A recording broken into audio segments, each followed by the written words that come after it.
nima uchun aynan loyihada Toshkent hamda Farg'ona viloyatlari tanlab olindi? Nima asosida, qaysi faktor asosida bu hududlar ajratildi? Juda ham bir o'rinli savol. Zarnigor, biz bu loyihani yozayotganimizda biz ko'proq viloyatlarni qamramoqchi bo'ldik. Buning ichida Samarqand ham bor edi. Statistikadan qaradik. Bu pilotni bo'layotganligi uchun, ya'ni tajriba sinov loyiha bo'layotganligi uchun va birinchi marta UNDF tashkilot tomonidan moliyalashtirilgan O'zbekiston uchun birinchi loyiha bo'layotganligi uchun biz ko'proq qayerlarda faol NNTlar ko'proq bo'lsa, shu nimani qaratmoqchi bo'ldik. Maqsaddi.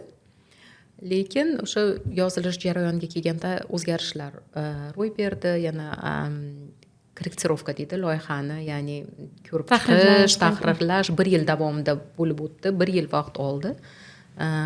Loyiha o'zini tasdig'ini topgunigacha. Shunda bizda Farg'ona va Toshkent viloyatlari qoldi.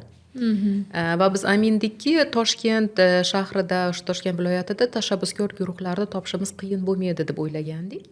Haqiqatda bizda endi poytaxtda bunaqa tashabbuskor guruhlarimiz juda ko'p eshitar edik, ko'p ko'rar edik. Va Farg'onada bu bizni nimamiz bo'ldi, nima deydi, biz uchun ham yangilik bo'ldi. Farg'onada undan ko'p tashabbuskor guruhlar kelib chiqdi. Va bu bizni juda xursand qildi. Endi men aminmanki, boshqa viloyatlarda ham xuddi shunaqa tashabbuskor guruhlar yo'q emas, bor. Biz bularni keyingi loyihalarimizda balkim yana davom ettirsak, bunaqa tashabbuskor guruhlarni olib chiqishga harakat qilamiz.